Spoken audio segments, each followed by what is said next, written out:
Welcome back, everybody. This is episode 2 in the saga of Mexico's era of the Reform. Just a reminder, this era of the Reform took place from 1855 until about 1876.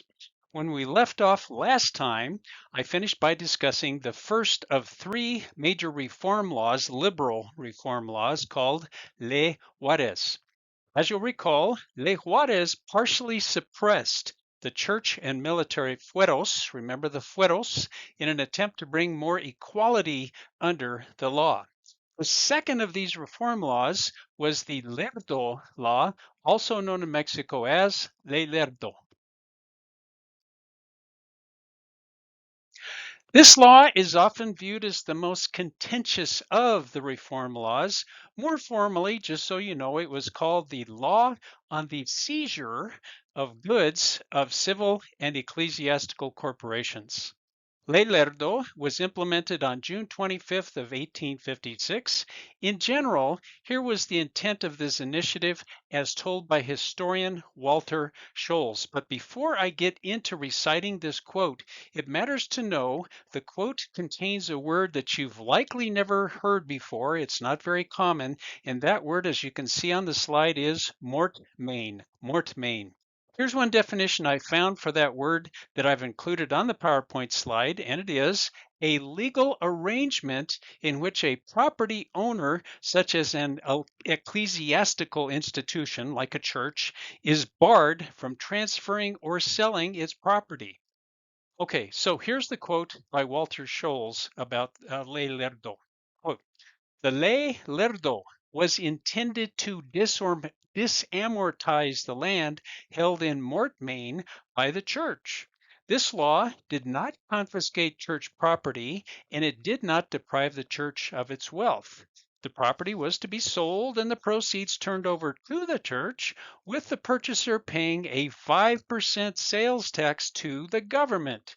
In fact, the Ley Lerdo permitted the corporations, like the church, themselves to make conventional sales of the estates, end quote. The church objected to this, saying that they needed the Pope to approve it first, the Pope over in Europe. So they needed the Pope's approval first, and the 3-month deadline given to the church to sell property, they said just didn't give them enough time to do that. But the property was sold anyway without the approval of the church. The liberal reformers did this by claiming, well, it was in the best interest of the public.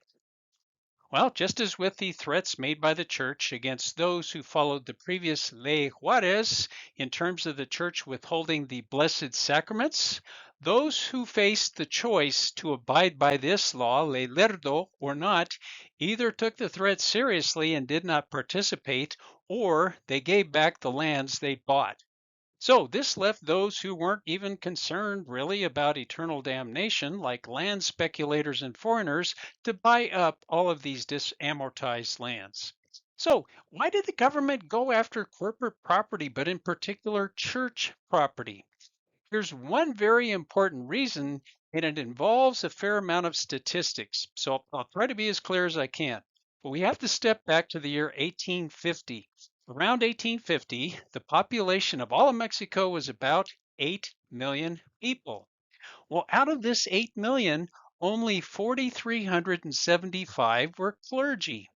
Now, of this 4,375, 3,182 were secular, 1,193 were regular clergy. So the entire clergy at this time was only about 0.05% of the entire population. And here's why that matters.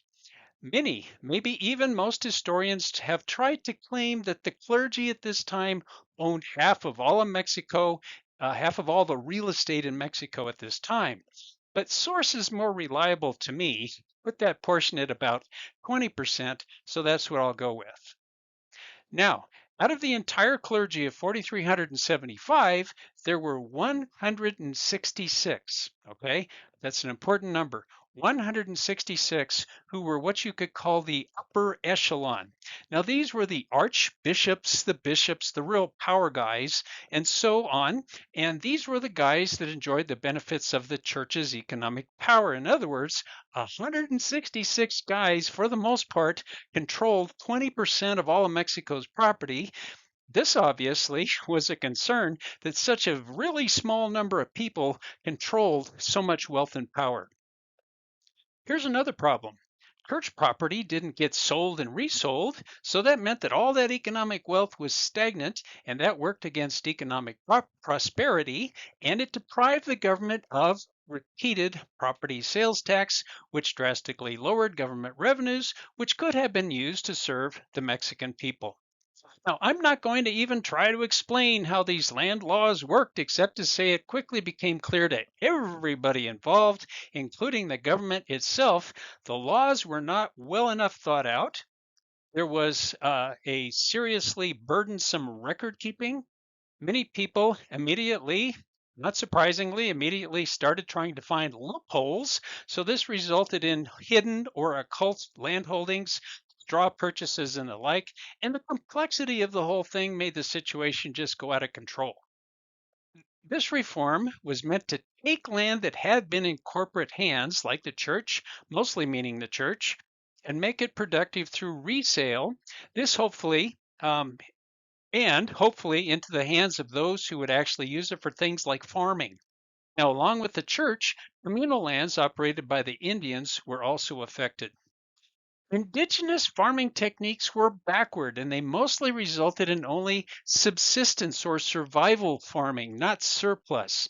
The liberals thought that by taking their land and reselling it, the Indians' land, and reselling it, this would inspire them, the indigenous, to become private landowners and private farmers who would pursue more modern, more effective methods resulting in surpluses that could be sold and taxed, and in doing so, help stimulate the economy.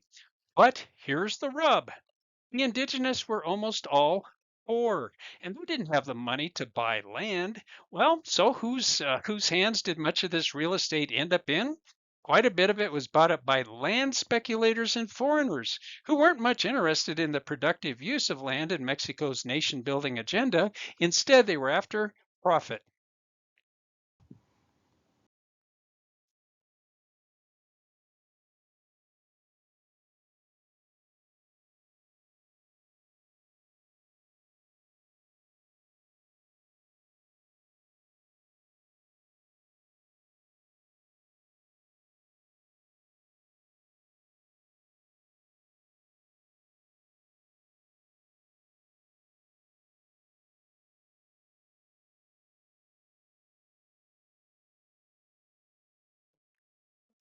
Okay, so basically, this program of nationalizing lands backfired. And here's what historian Walter Scholes had to say about that, and I've put it up on the screen.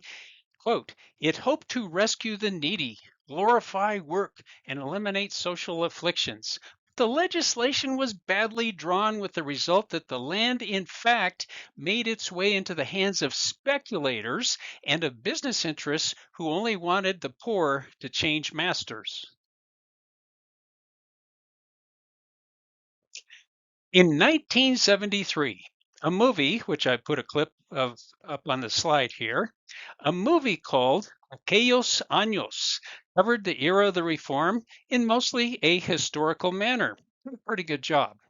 In one of the opening scenes, which I've put up on the slide, a local cleric accompanies a man who's holding on his shoulder a coffin with the dead body of his young daughter who's died from the flu. The flu is pretty prevalent at times.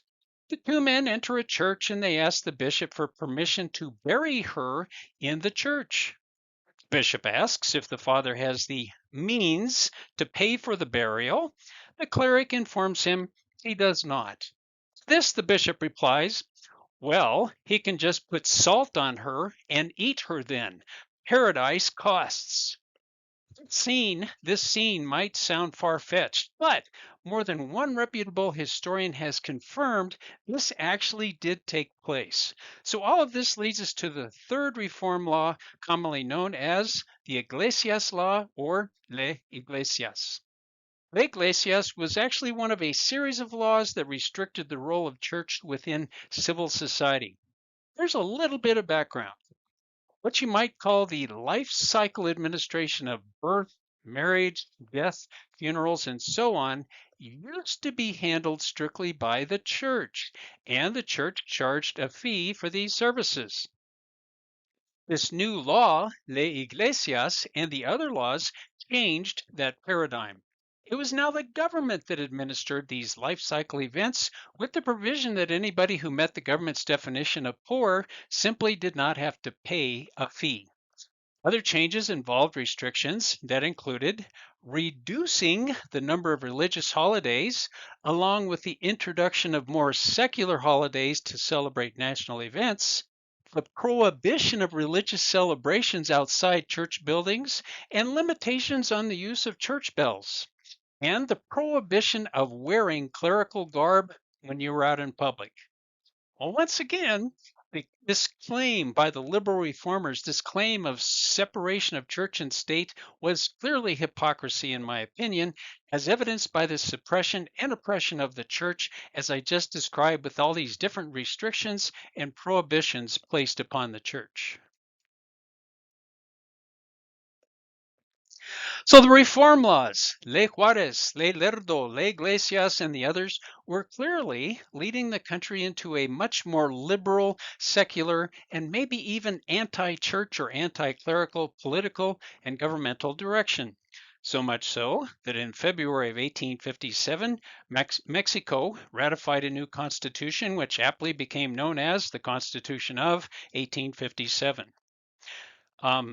Like I mentioned earlier, provisions included in the Revolution of Ayutla in 1854 were incorporated into this new constitution, and the revolution itself is a central component of the preamble of the Constitution.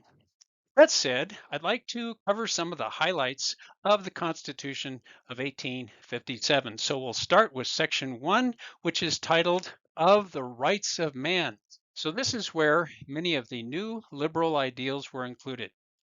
In this section, Rights of Man, slavery was abolished. Now bear in mind the timing here. This took place only 4 years before our own American Civil War that started in 1861. There were some, perhaps many, black slaves in the United States who found out about this provision in Mexico's Constitution, the abolition of slavery, and fled to Mexico. Typically, if they did that, the ones who did that, they either enlisted in the Mexican military or they were hired by Mexican private citizens to be servants. Either way, now what do you think the odds were any American slaveholder who wanted their fugitive slave back that these guys would actually go across the border into Mexico to try to get their slave away from Mexico's military or a private citizen? Well, pretty much slim to none. And something I've yet to figure out about this abolition of slavery in Mexico is this. It was first abolished way back in 1829, abolished again in what you might say a firmer way in 1835, and then here in 1857, abolished again. So maybe someday I'll come across an explanation for all these different multiple abolitions. Anyway, back to the new Constitution. It also provided for free public education. Remember that illiteracy was a huge problem. It abolished monastic orders because in the assertion of the liberals, these monastic orders represented forced labor and restriction of free will. The Constitution also implemented freedom of expression and freedom of the press. There was the right to peaceful assembly and protest, the right to purchase and carry firearms to a limited degree. There were some provisions there. You could now, remember that I talked about domestic passports, you had to have your paper. Well, this new constitution said, nah, travel throughout the country was now free. You didn't need papers, you didn't need a passport. Along with this, titles of nobility were prohibited. Well, who cares? Here's why they cared about that. This prohibition of titles of nobility goes all the way back to the Spanish colonial days from 1521 to 1821, when titles of nobility were abused to discriminate against those who didn't have such titles. The church and military fueros were abolished with one exception. Military criminal cases could still be heard in military court, but only if such cases had a direct connection with military discipline. Nobody could be put in prison just because they owed somebody else some money. So, in other words, just because they were in debt, nobody suspected of a criminal offense could be detained for more than 3 days without enough evidence to even bring charges. And while they were detained, they could not be mistreated. The Constitution provided certain rights for those accused of a crime, which included being able to now confront witnesses for the prosecution, provision for your own defense counsel, and restrictions on penalties. Restrictions involved the prohibition of torture of any kind, the abolition of the death penalty except under some extraordinary circumstances, and you could not be tried for the same criminal charges more than 3 times. Nobody, including and especially the government, was allowed to open and look at your mail, and during times of peace, no soldiers could demand quarters or anything else for that matter from private citizens, and monopolies were prohibited. Okay, so we're going to skip to a different section of the Constitution. Article 29, in my opinion, was especially important. It dealt with presidential powers. Now, here's a partial excerpt from that provision. Quote, in cases of invasion, grave disturbance of the public peace, or any other emergency which might place society in grave danger, the President of the Republic and no one else shall have the power to suspend the Constitution, shall have the power to suspend with the advice of the Council of Ministers and with the approval of Congress and in the recess thereof of the Permanent Committee, the guarantees granted by this Constitution, excepting those ensuring the life of man, end quote. So, wow. In other words, under certain circumstances, much, perhaps most of the Constitution could be just set aside, and the president got to decide how to run the show. Well, this one's important for obvious reasons, but it was used time and again by President Benito Juárez during his 14 years in office from 1858 to 1872. There were those among his critics who accused him of either being a dictator or a wannabe dictator because of it. My own personal take? Well, there were times when President Juarez did step over a few boundaries, but it was during these 14 years that Mexico experienced not one, but 2 back-to-back civil wars. They also experienced an invasion and occupation by the French and their allies from 1862 to 1867, during which time a European emperor, Emperor Maximilian of Austria, was installed in 1864. And once the emperor and the French were out of the picture, President Benito Juarez had to try to rebuild and unify his country. So I don't think it was so much that he had these dictatorial autocratic ambitions or motives, but rather the stability of a single executive for this extended, very chaotic period of time was much more needed for Mexico's very survival. Finally, back to the Constitution, all public officials were required to take an oath to support the Constitution or lose your job. So once again, this placed these people in jeopardy of the Mexican church refusing to give them the Blessed Sacrament along with other religious rites. Once this Constitution had been put in place, what were the reactions to it by the different many times opposing factions? Here's a quote by historian Silvestre Villegas Revueltas that sums up the situation well. Quote, when, in early 1857, the Constitution was finished, it satisfied no one. Deputy and chronicler Francisco Sarco said that the conservatives looked at it as a compendium of impieties. It stuck in the craw of the moderates because of its supposed excesses, and the radicals were concerned because it did not take innovations far enough. End quote.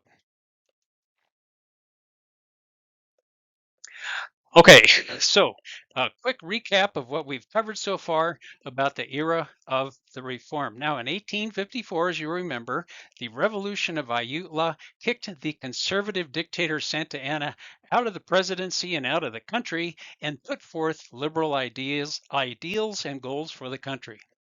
Now, from late 1855 through early 1857, three major liberal reform laws were enacted, and then there was this liberal reform Constitution of 1857. So, in just 3 short years, actually a little less, the liberals had taken over the reins of Mexican politics, legislation, and the government.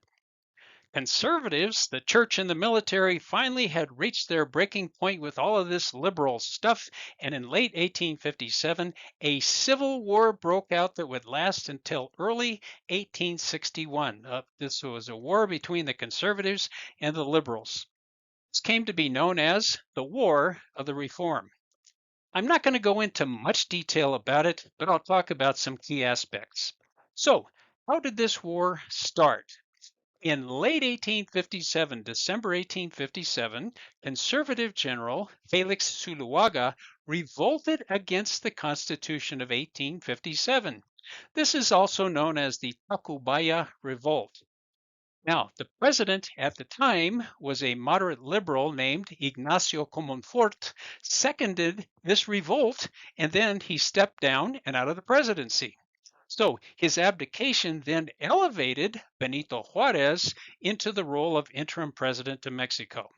Well, from this point on, Mexico was being governed by two separate parallel governments. On the one hand, you have Benito Juárez, who's president of the liberal government. On the other side, you have Felix Zuluaga, who is the conservative president until he was later on replaced by another guy, Miguel Miramon.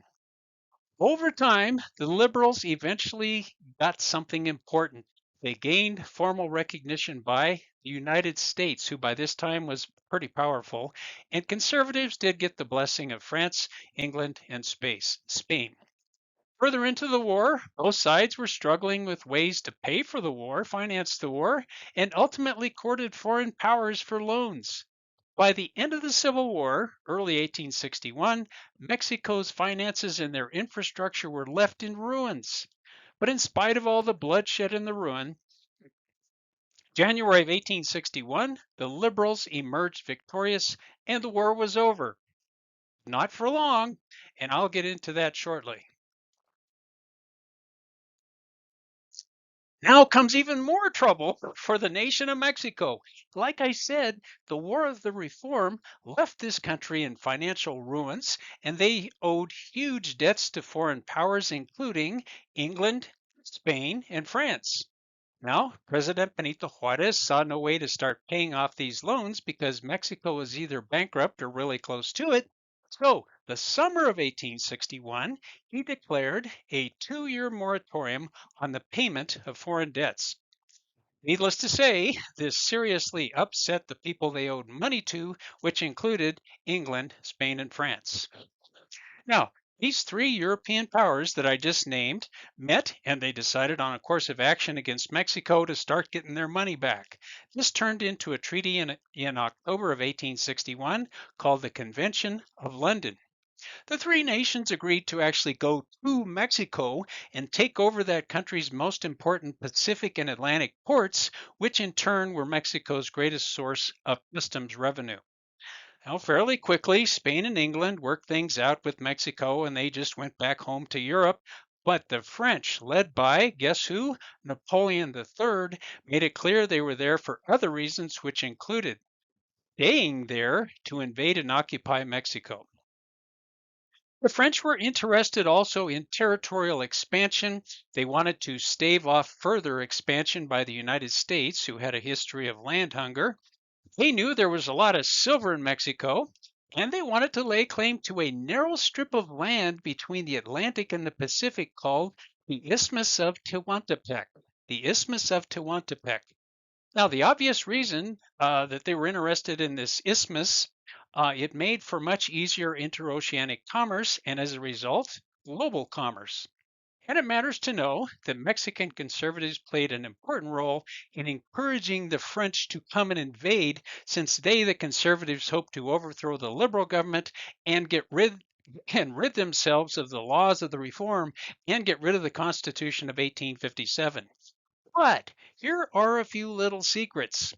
First, in November of 1861, President Benito Juárez lifted the debt payment moratorium on the British. That's because through diplomatic channels, by talking it through, the British had successfully negotiated with Mexico to resume payments, and Britain didn't have much, if anything, to gain by invading Mexico. Second, it turns out the French, the invaders, well, they weren't really all that concerned about the liberal reforms in the new constitution. So they were way more interested in territory, silver, and global commerce. So this whole idea of inviting the French backfired on the Mexican conservatives. And third, the Mexican conservatives encouraged and they even tricked a European monarch into coming to Mexico to be installed as Mexican emperor. Now, this emperor was Maximilian of the Austrian Habsburgs, who, after being cajoled, tricked, and deceived, accepted the job, came to Mexico with his wife Charlotte, who became known as Carlota, and he took over the reins as emperor in late May of 1864. Mexican conservatives had hoped Maximilian would be on their side. But once again, this idea backfired on the Mexican conservatives. Maximilian, to his very, very core, was a die-hard liberal. Not soon after his arrival in Mexico, Maximilian, started implementing many, perhaps most of the liberal reforms the Mexican conservatives were so very much against. In the fall of 1864, the Pope himself sent an ambassador from the Vatican with a list of demands annulling the liberal reforms. In turn, Emperor Maximilian expressed his opposition to the Pope's list of demands. So, along with all of this, more than one reliable historian has reported that Empress Carlota hated the Vatican ambassador so much she thought he should be thrown out of a window. All right, so clearly, time and again, these Mexican conservatives grossly misjudged various aspects of this intervention, and time and again, their misjudgments worked against them. Now, also, you'd think the United States would be worried about a European power trying to occupy our next door neighbor to the south, Mexico, but guess what? By this time, the American Civil War had started, so we couldn't do much, if anything, about it. As an aside, I'm sure you've heard of Cinco de Mayo, which is widely celebrated here in the United States. Well, what is Cinco de Mayo really? It's recognition of the victory of Mexican forces over vastly superior French forces on May 5th, Cinco de Mayo of 1862 in Puebla, Mexico. So this was during the French intervention. This victory was especially important because it delayed the French getting to and occupying Mexico City for for another entire year. So it delayed them getting to Mexico City for another year. Had this victory not been gained, there's a good likelihood the French would have completely conquered Mexico and history might have turned out very, very differently. It's quite possible, had that happened, the French and maybe other European powers, including possibly England, would have allied themselves with the American Confederates, and the outcome of our own American Civil War might have been different. Anyway, the French intervention came to an official close, if you want to call it that, the summer of 1867 with the expulsion of the French and the end of the Mexican Empire experiment. Okay, so conservatives, the church, and the military still carried on with their complaints, protests, and sometimes violent skirmishes, all of which leads me to the final section of this presentation, and that is, what were the ultimate impacts? What was the legacy of this era of the reform? Before I get into particular examples of the aftermath of the era of the reform, I'd like to share a quote from historian Richard Sinkin that I think gives a broad commentary about this period of time. quote. The reform was the crucible in which modern Mexico was formed, and it left its mark on every aspect of Mexican life. In each area, economic, educational, social, and political, the reform movement attempted to make changes in the traditional patterns of behavior. Often the results were totally unexpected and even diametrically opposed to those intended. Well,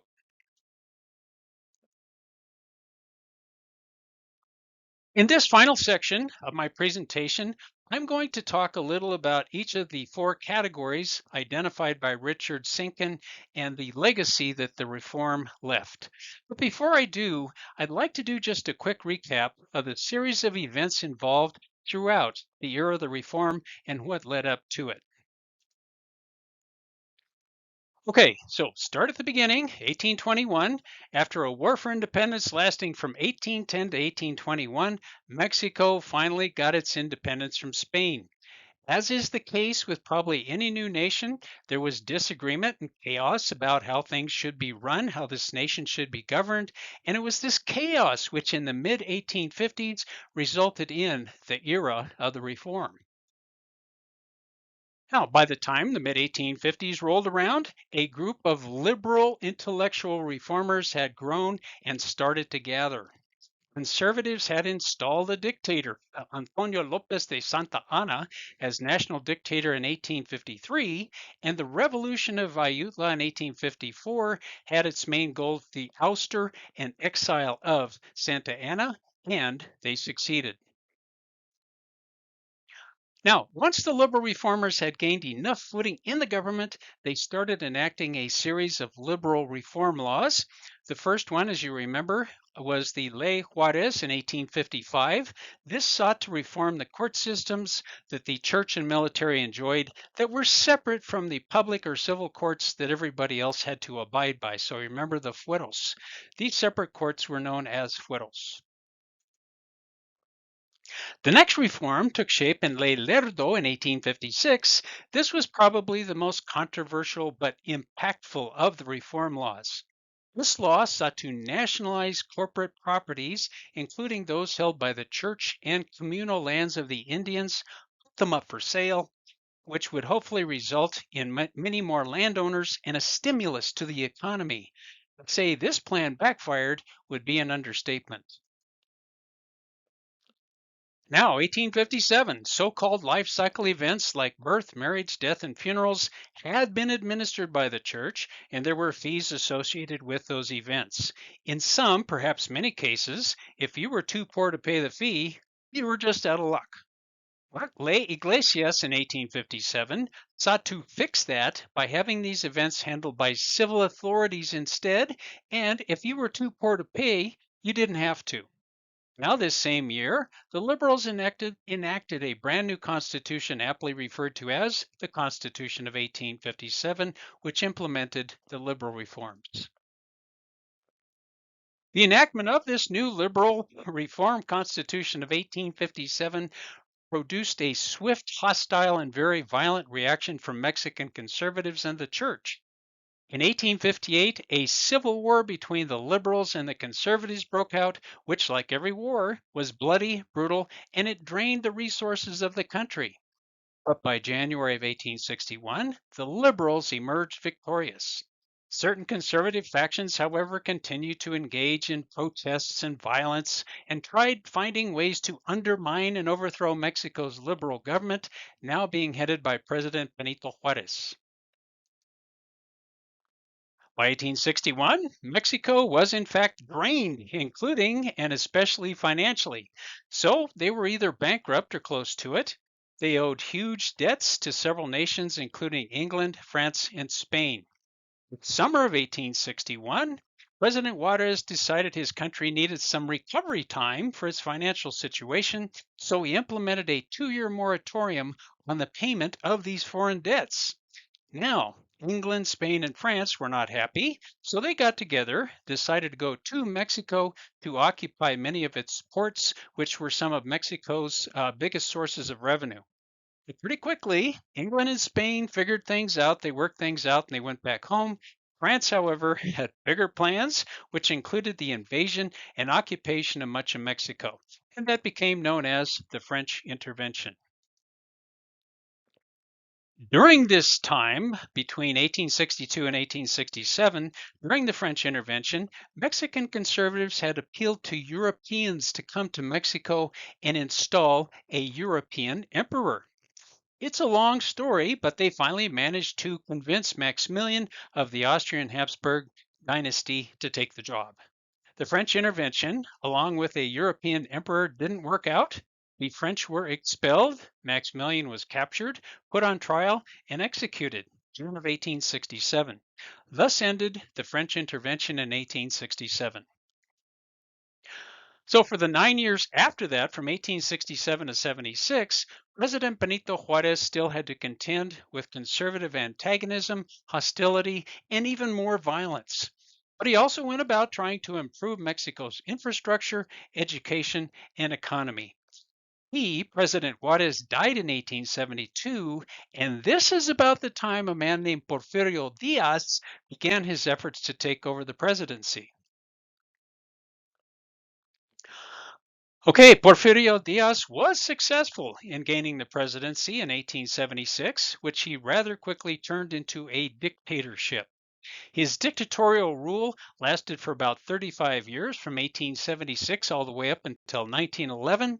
Multiple reform era initiatives remained in place, although many weren't really enforced other than through insincere token gestures. Okay, that wraps up episode 2 of my presentation about the era of the reform. I hope you're going to join me for the final episode, episode 3, when I discuss the legacy, many times long lasting, of the era of the reform. Until then, be well, and I hope to see you again.